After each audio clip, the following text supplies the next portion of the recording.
Hello दोस्तों, आप सबका हार्दिक अभिवादन है और आशा करता हूँ आप सबकी तैयारी बहुत अच्छी चल रही है और इस समय इसी की आवश्यकता है। तैयारी बहुत ज़ोर शोर से करते रहिए। इसके पहले जो निबंध की सीरीज में हम मेरी क्लास हुई थी तो उसमें हमने चर्चा की थी कि निबंध कैसे लिखें, निबंध की फॉर्मेटिंग कैसे करें, डेटा फैक्ट्स इन सब के बारे में। आज उसी सीरीज के दूसरे लेक्चर में मैं उपस्थित हूँ अपने लिखे एक निबंध के साथ। ये 2021 का निबंध है, थोड़ा पुराना है बट इसका जो शीर्षक है, बिना आर्थिक समृद्धि के सामाजिक न्याय नहीं हो सकता, किंतु बिना सामाजिक न्याय के आर्थिक समृद्धि निरर्थक है। इस टॉपिक को, इस निबंध को मैंने यहाँ पे इसलिए प्रस्तुत करना उचित समझा आज, क्योंकि इसमें आर्थिक समृद्धि का टॉपिक है, सामाजिक न्याय है। तो ये आपके जीएस के लिए भी फायदेमंद रहेगा और निबंध का हमेशा से एक इम्पोर्टेंट टॉपिक रहा है, तो इससे आपको लाभ हो सकता है। तो देखिए, इसका शीर्षक है बिना आर्थिक समृद्धि के सामाजिक न्याय नहीं हो सकता, किंतु बिना सामाजिक न्याय के आर्थिक समृद्धि निरर्थक है। एक तरह से इनका चक्रीय संबंध हमें बताना है और ये टॉपिक है, तो हमें इसको सिद्ध करना है कि कैसे ये बात साबित हो रही है। तो देखिए, निबंध की पहली डिमांड जो है कि पहली निबंध की फॉर्मेटिंग करनी है, उसमें प्रस्तावना आनी चाहिए, निबंध को कनेक्टिंग होना चाहिए और डेटा फैक्ट्स कोटेशंस के द्वारा हमें निबंध में प्रामाणिकता लानी है। एक अच्छी भाषा होनी चाहिए, शैली अच्छी होनी चाहिए। तो वो उन सब को मैंने उस टाइम इंक्लूड करने की कोशिश की थी और इस निबंध में जो कमियां रह गई उसके बारे में भी मैं बताऊंगा। उस समय जिन्होंने इस निबंध को चेक किया था उन्होंने 32 मार्क्स मुझे दिए थे आउट ऑफ 50। तो वो मैं शुरू करता हूँ कि देखिए, प्रस्तावना मैंने शुरुआत करी है सर्वे भवन्तु सुखिनः। जैसे कि हमारा भारतीय दर्शन है कि सभी सुखी हों और सब सुखी कब होंगे, जब सबके पास समान रिसोर्सेज हों, सब अवसर सबके पास समान हों। और यही सामाजिक न्याय होता है कि संसाधनों का न्यायोचित वितरण हो। अब हमारी ये संकल्पना है और डार्विनवाद क्या कहता है कि सर्वाइवल ऑफ द फिटेस्ट, मतलब जो सबसे ज़्यादा शक्तिशाली होगा, मजबूत होगा, वही सर्वाइव करेगा।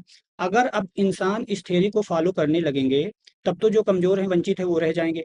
तो इसी चीज़ को मैंने यहाँ पे डालकर शुरुआत की है कि हम, चूँकि हम मानव हैं, इसलिए हमें सामाजिक प्राणी होने के नाते सामाजिक न्याय को सुनिश्चित करना चाहिए। और इसीलिए ये देखिए, प्रस्तावना की लास्ट लाइन जो है कि सामाजिक न्याय का उल्लंघन करते हुए मनुष्य के सामाजिक प्राणी होने के तथ्य का ही खंडन करते हैं। यहाँ प्रश्नवाचक चिन्ह है, जो एक कनेक्टिंग साइन है। इससे जो भी चेक करने वाला है, एग्जामिनर है, वो सोचेगा कि देखें अब आगे क्या है, मतलब वो थोड़ा-सा प्रभावित हो सकता है।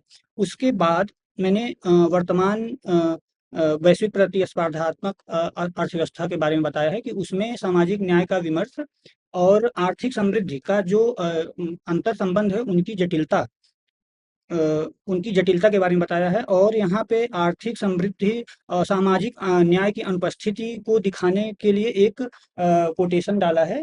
कविता की लाइनें हैं कि एक पथ पर महल विलासित हैं, दूजे पथ पर क्षुधा चीख रही, यहाँ ग्राम देव शीसक रहा, मानवता दुर्गुण सीख रही। मतलब ये एक तस्वीर दिखाती है असमानता की, कि जैसे एक तरफ तो महल खड़े हुए हैं लेकिन दूसरी जगह पे लोग भूखे मर रहे हैं।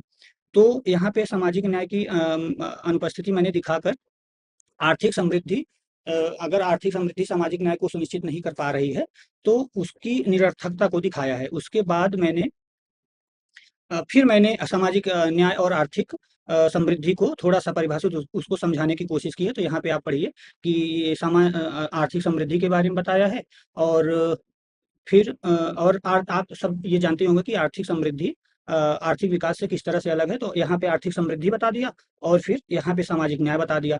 अब उसके बाद सामाजिक न्याय के दायरे में क्या-क्या चीज़ें आती हैं, उसको मैंने बताया है कि गरीबी है, बेरोज़गारी, निरक्षरता, लैंगिक विभेद, संसाधनों का असमान वितरण, बच्चे, महिलाएँ, दलित, ये सब मुद्दे होते हैं। और आर्थिक समृद्धि इन सब का निराकरण करने में सक्षम हो सकती है। कैसे सक्षम हो सकती है?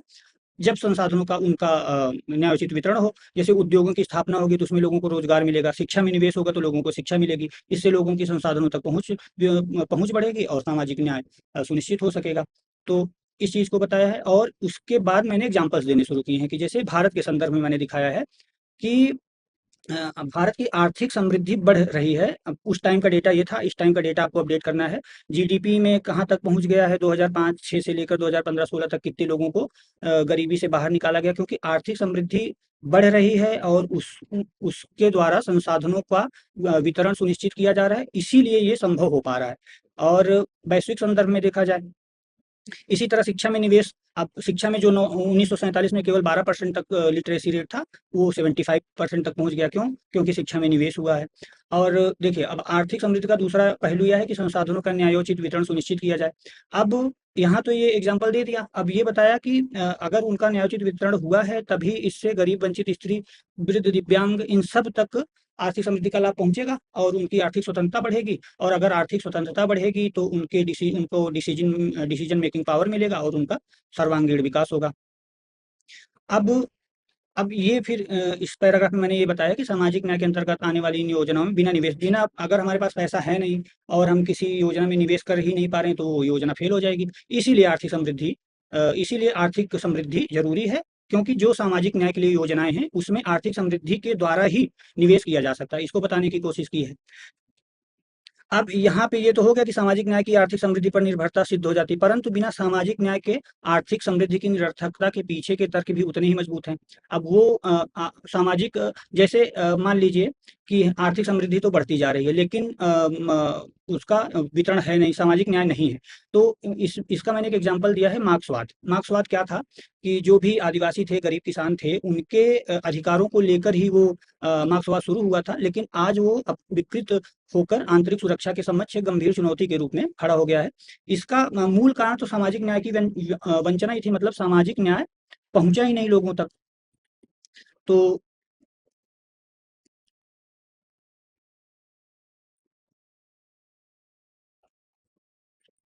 हाँ, तो इसके बाद फिर मैंने ये शुरुआत कहाँ से हुई उसको बताने की कोशिश की है कि जैसे यूरोप की औद्योगिक क्रांति जब शुरू हुई तभी से पूंजीवाद का जन्म हुआ और पूंजीवाद धीरे धीरे पूरे विश्व में फैला है। और पूंजीवाद में अधिक से अधिक लाभ कमाने की लालसा थी, उससे धनी और वंचित जैसे दो समुदाय हो गए। और यहाँ से वर्ग संघर्ष शुरू हो गया। और यही आर्थिक असमानता के कारण ही ये वर्ग संघर्ष शुरू हुआ था। असंतोष, विद्रोह, हड़ताल, हिंसा के रूप में ये शुरू हुआ। अब अगर ये आर्थिक समृद्धि हो रही है, सामाजिक न्याय नहीं है और इसके द्वारा असंतोष फैलेगा, तो जो भी विद्रोह होंगे, हिंसा होगी, हड़ताल होगी, उससे फिर नुकसान ही होगा। वो आर्थिक, अब जैसे कहीं हड़ताल हो जाती है तो फैक्ट्री बंद, फिर वहाँ पे उत्पादन होगा नहीं, तो आर्थिक समृद्धि बंद हो जाएगी। तो उसी चीज को मैंने यहाँ पे समझाने की कोशिश की है कि अगर सामाजिक न्याय नहीं है तो आर्थिक समृद्धि भी निरर्थक हो जाएगी। अब किस तरह की असमानता, आर्थिक असमानता है, उसके लिए मैंने एक क्रेडिट स्विस की रिपोर्ट डाल दी है। आप लोग इसका लेटेस्ट डेटा, ये सब बहुत इंपॉर्टेंट फैक्ट्स हैं, आप इसको जीएस में भी प्रयोग करेंगे और निबंध के लिए तो हमेशा से जरूरी रहता है। तो जैसे उस टाइम का डेटा था कि विश्व की 57% वयस्क जनसंख्या के पास वैश्विक धन का सिर्फ 1.8% है। और एक 2020 में जो रिपोर्ट आई थी ऑक्सफैम की, उसमें ये कहा गया था कि भारत के 1% जो सबसे धनी लोग हैं, उनके पास 70% गरीबों के धन का 4 गुना है। तो इस तरह की आर्थिक असमानता व्याप्त है। तो फिर ये आर्थिक असमानता इतनी ज़्यादा है तो आर्थिक समृद्धि पर प्रश्न चिन्ह खड़ा ही करती है। तो अब देखिए, आर्थिक समृद्धि हो रही है और उसके द्वारा सामाजिक न्याय हमें सुनिश्चित करना है, तो ये अ, बहुत ज़रूरी है, इसीलिए तो सरकार सारी योजनाएँ ला रही है। तो मैंने उसके बाद यही बताने की कोशिश की है कि सरकार जो भी योजनाएँ ला रही है सामाजिक न्याय को सुनिश्चित करने के लिए, तो वो इसी के लिए है कि ये जो हमारी आर्थिक समृद्धि हो रही है उसका न्यायोचित वितरण सुनिश्चित हो सके और फिर उसके द्वारा मानव का सर्वांगीण विकास हो सके। और देखिए, आज के सबसे महा इम्पोर्टेंट मुद्दों में से पर्यावरण का मुद्दा एक है। तो उसमें भी अगर हम गरीबों, आदिवासियों को जंगलों में जैसे वो रहते हैं, तो उनको वहाँ के अधिकार देकर पर्यावरण की भी सुरक्षा सुनिश्चित कर सकते हैं। ये सब आपने जीएस में बहुत अच्छे से पढ़ा होगा और ये आप देख सकते हैं कि इसमें कहीं से भी अलग कुछ लाया नहीं गया है। मतलब मैंने जो जीएस में पढ़ा था उसी का प्रयोग करते हुए पूरा निबंध लिखा गया है। और अब वहाँ फिर मैंने दिखा दिया कि आर्थिक समृद्धि और सामाजिक न्याय का चक्रीय संबंध तो सिद्ध हो गया, परंतु सामाजिक न्याय की चुनौतियों से निपटने के लिए भी वैश्विक समुदाय को अभी मीलों का पत्थर तय करना है। ये सब भाषा मतलब निबंध को आगे बढ़ाने के लिए ऐसे ही लिखनी पड़ती है। अब देखिए, यहाँ पे फिर मैंने एक डेटा लाया है कि ये सामाजिक न्याय इतना जरूरी है, इसीलिए 20 फरवरी को विश्व सामाजिक न्याय दिवस मनाया जाता है। और इसी क्रम में धारणीय सस्टेनेबल डेवलपमेंट की संकल्पना का उदय हुआ और विश्व समुदाय धारणीय विकास लक्ष्यों, जिन्हें 2030 तक पाया जाना है, के लिए प्रयासरत है। आप देखिए, जो एसडीजी गोल्स हैं, उन सारे गोल्स को एकदम रट के रखिए, और क्योंकि वो निबंध में भी हर जगह प्रयोग हो सकते हैं और जीएस के लिए तो हैं ही। अब देखिए, फिर मैंने एक कोटेशन डाला है कि जैसे भारतीय संस्कृति में सभी मनुष्यों के लिए समानता की चेतना रही है। अयम निजः परो वेति गणना लघुचेतसाम उदार चरिता नाम तो वसुधैव कुटुम्बकम। ये एक बहुत ही प्रसिद्ध श्लोक है। इसके द्वारा ये बताया गया है कि हम सब एक ही मतलब एक ही परिवार के, पूरी धरती एक ही परिवार है, ये मेरा है, ये तुम्हारा है, ये ऐसी गणनाएं, ऐसी भावना छोटे विचार वालों में होती हैं, और उदार चरित्र वाले हैं तो उनके लिए सब कुछ है। और ये है, और यहाँ पे लेकिन स्थिति क्या है, श्वानों को मिलता दूध भात, भूखे बालक बुलाते हैं, माता की छाती से चिपक चिपक जाड़े की रात बताते हैं। तो यहाँ पे मैंने वो दिखा दिया कि कैसे ये एक पैराडॉक्स है कि हमारी मान्यता तो ये है लेकिन स्थिति ये है। फिर भारतीय भारतीय समाज ने, और ये देखिए अब जो भी राइटर्स हैं, फिलोसफर्स हैं, इन्होंने इसका उद्घाटन किया है और सामाजिक न्याय के प्रति हमारी संवेदनशीलता को दिखाते हैं। जैसे गांधी जी का ट्रस्टीशिप सिद्धांत था, वो भी संसाधनों के समान वितरण का हिमायती था, और अंत्योदय जैसी संकल्पना द्वारा समाज के सबसे अंतिम व्यक्ति तक पहुंचने की बात की गई थी। तो इस तरह की बातें आप अपने निबंध में लाएंगे तो नंबर अच्छे मिलेंगे। उसके बाद मैंने भारत सरकार ने जो भी सामाजिक न्याय को सुनिश्चित करने के लिए योजनाएं बनाई हैं उनको डाल दिया। ये इसलिए डाला है कि इसीलिए सामाजिक न्याय इसीलिए इतना जरूरी है क्योंकि सरकार भी इसी काम में जुटी है कि सबका विकास होगा तभी आर्थिक समृद्धि होगी। क्योंकि देखिए, ये है कि अगर हमारे पास पैसा है तभी हम खर्च करेंगे, तभी मार्केट चलता रहेगा। और सामाजिक न्याय के लिए वो पहले मैं चर्चा कर चुका कि अगर सामाजिक न्याय नहीं होगा तो जनता में असंतोष फैलेगा और इसके द्वारा संघर्ष हो सकता है, विद्रोह हो सकता है, तो फिर आर्थिक समृद्धि अवरुद्ध होगा। वो सब चीज़ें, और देखिए भारत एक कल्याणकारी राज्य है, ये सब मैंने बातें बताई। और फिर कुछ स्कीम्स के नाम लिखे हैं, सार्वजनिक वितरण प्रणाली, उज्ज्वला योजना, किसानों के कल्याण के लिए विभिन्न योजनाएं, प्रधानमंत्री आयुष्मान योजना जैसी अनेक योजनाएं, ये सब सीएसआर की बात की है, जो कॉर्पोरेट सोशल रिस्पॉन्सिबिलिटी। इस पर आपके जीएस में भी इस पर प्रश्न आ सकता है। इन सब की बातें, अब हाँ, ये इन बातों को प्रूव करने के लिए मैंने फिर से एग्जांपल दिया कि जैसे केरल है, महाराष्ट्र, तमिलनाडु है, इनमें अच्छी आर्थिक समृद्धि है। तो यहाँ पे आप देखेंगे कि जो भी सोशल इंडिकेटर्स हैं, ह्यूमन डेवलपमेंट के इंडिकेटर्स हैं, तो उनमें ये राज्य आगे हैं क्योंकि उनके पास पैसा है, वो निवेश कर रहे हैं, सामाजिक न्याय की योजनाओं में अच्छे से निवेश कर रहे हैं। तो इसके द्वारा वहाँ पे सामाजिक न्याय भी अच्छे से हो रहा है। तो इस तरह के एग्जाम्पल देकर अपने जो भी आपने बात की है उसकी ऑथेंटिसिटी, उसकी प्रामाणिकता आपने सिद्ध करी। उसके बाद यही सब बातें होती रही कि सामाजिक न्याय के मुद्दों से निपटने के लिए सरकारी तंत्र और समाज की बराबर की भागीदारी होनी चाहिए। अब होना क्या चाहिए, ये सब बातें मैंने की हैं। उज्ज्वला योजना और प्रधानमंत्री के गिव इट अप, जो जिसमें उन्होंने एलपीजी में अपने सब्सिडी को छोड़ने की बात की थी, उसको कितने लोगों ने अपनी खुशी से अपनाया था, वो सब बातें की हैं। और फिर यहाँ पे वही आ गया कि आर्थिक समृद्धि जो मान्यता है उसमें सबके, जैसे भूटान का है तो सकल राष्ट्रीय प्रसन्नता उसका है। अब वो आर्थिक समृद्धि से हटकर आर्थिक विकास की बात होती है, राष्ट्रीय प्रसन्नता की बात होती है। क्योंकि ये निबंध कोविड के टाइम में लिखा था तो मैंने कोविड 19 का भी कुछ दिया कि किस तरह से लोगों ने दान दिए, सामाजिक कार्य किए जिससे कि जरूरतमंदों को लाभ मिले। और यहाँ ये बताया कि दान देने का भी अपना एक सुख होता है। और इस तरह से बात करते हुए मैंने यहाँ पे कंक्लूड कर दिया कि भारतीय संस्कृति सबके विकास में स्वयं का विकास और जैसी अवधारणा को मान्यता प्रदान करती है। आर्थिक समृद्धि और सामाजिक न्याय के संबंध में सबको यह समझना होगा कि हमारे साझे संसाधनों पर सबका बराबर अधिकार होता है। आर्थिक समृद्धि द्वारा सामाजिक न्याय से अलग, सामाजिक न्याय द्वारा आर्थिक समृद्धि और विकास जैसी धारा द्वारा हम सबका विकास सुनिश्चित कर सकते हैं। तो एक पॉजिटिव स्टेटमेंट के साथ ये खत्म हो रहा है। फिर मैंने अल्बर्ट आइंस्टीन जी का एक स्टेटमेंट दे दिया कि सामाजिक न्याय के लिए प्रयास करना जीवन में सबसे मूल्यवान चीज है। तो देखिए, ये तो था एक निबंध, लेकिन अब मैं इस निबंध की गलतियां बताता हूँ कि जैसे मैंने यहाँ पे ऐतिहासिक परिप्रेक्ष्य कुछ भी नहीं लिया। आप यहाँ पे हमारा, जैसे आप राम राज्य की संकल्पना लीजिए तो तुलसीदास जी कहते हैं कि दैहिक दैविक भौतिक तापा, राम राज नहीं काहू व्यापा। तो राम राज्य, आप राम राज्य का कंसेप्ट समझते हैं कि उस समय समृद्धि थी और यहाँ दैहिक दैविक भौतिक तापा, उस मतलब लोगों को किसी भी तरह का कष्ट नहीं था। तो हमारी भारतीय संस्कृति में हमेशा से ये भावना रही है कि जो भी आर्थिक समृद्धि हो उसका लाभ सबको मिले। अब जैसे चाणक्य का एक स्टेटमेंट है कि हर राजा का ये धर्म होता है कि पहले वो स्वयं भूखा रह ले लेकिन उसको पहले अपनी प्रजा को खिलाए।